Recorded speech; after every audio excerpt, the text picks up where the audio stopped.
Hello everyone, how are you? So I am assigned to discuss the topic which is all about noun praise.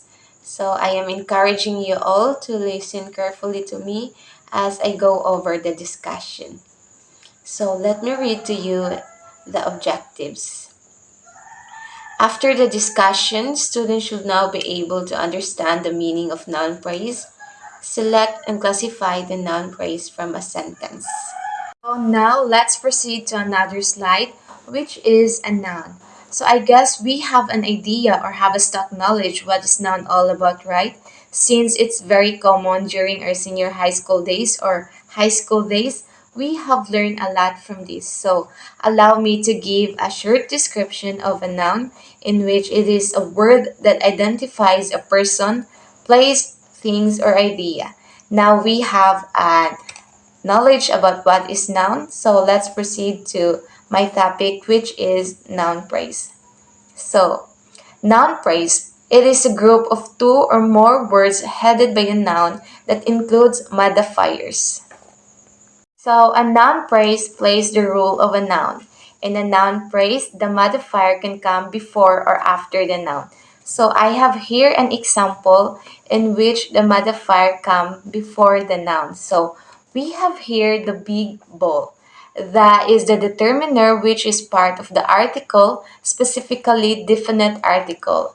We have here the word big as a modifier and the word ball as a noun. So, the word big is a modifier since it gives information about the word ball. So the modifier big is an adjective since it describes the ball that it's big. So another example of noun praise, we have here an examples of people, the girl, the soldier. So as what I've said earlier, that is a determiner and girl and soldier is both a noun.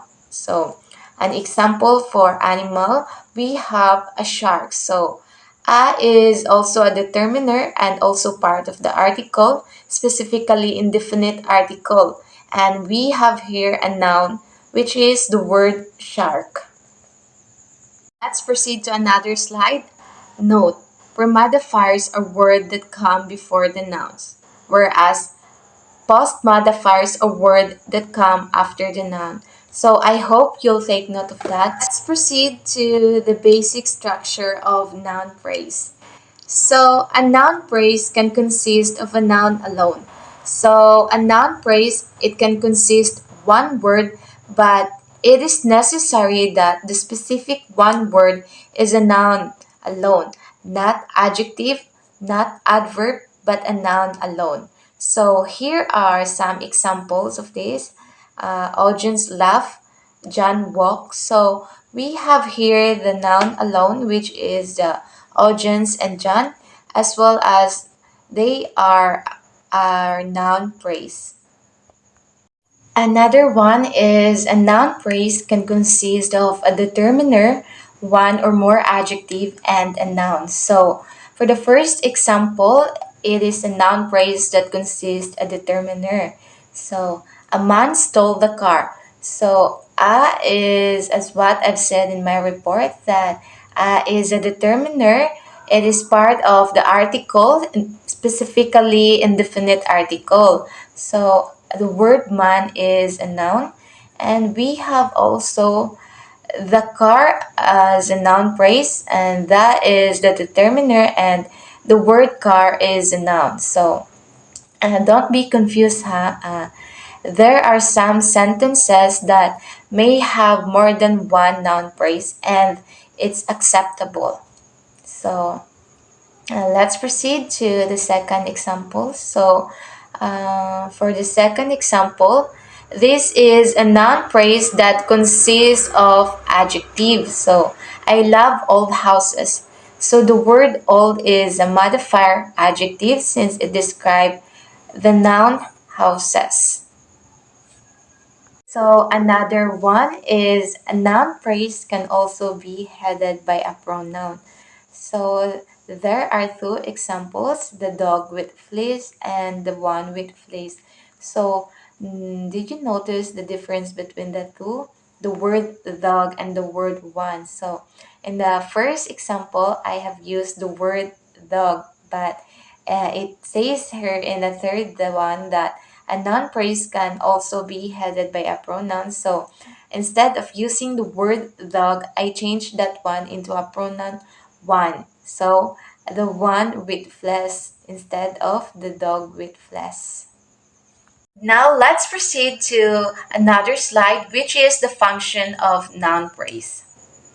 Like any noun, a noun phrase can function as a subject, and objects are a complement within a sentence. So I have three examples here. So the first one is a noun phrase that function as a subject. So singing in the bath relax me. So singing in the bath is a noun phrase and the word singing is a noun. So as what I've said, noun phrase can consist one word as long as it is a noun alone. So singing it is also our subject since it is the one that being described. So what relax me? So singing in the bath relax me. Now let's proceed to the second examples. It is a noun phrase that function as an object. So I know the back streets. The back streets is a noun phrase and the word streets is a noun. So specifically, a direct object is usually introduced after the verb. So the back streets is our direct objects since it also answered the question what. So what I know. Uh, I know the back streets. So that answered the questions. And uh, always remember that in a sentence, it needs a direct object to receive the action word. So now let's proceed to the last examples.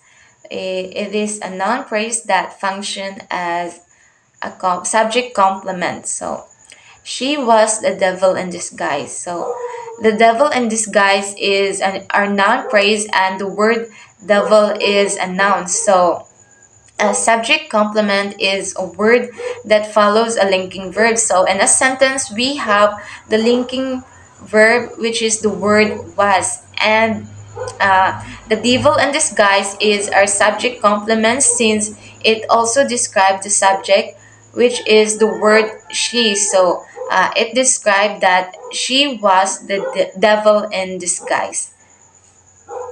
So that's all for my report. I hope that you've learned some. So, God bless everyone. Thank you for listening.